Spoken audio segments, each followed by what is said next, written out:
ಪತಿಯೊಳಗಿರುವಳು ಸತಿಯು, ಸತಿಯು ಅವಳೇ ಮತಿಯು ಅವಳೇ ಬಾಳಿನ ಹಾಡಿಗೆ ಶ್ರುತಿಯು.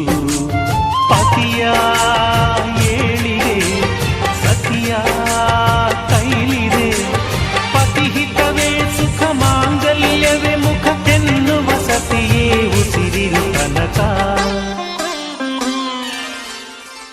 ಸುಮತಿ ಸುಮತಿ ಶ್ರೀಮತಿ ಆರು ಗುಣಗಳೇ ನಿನಗಾರತಿ.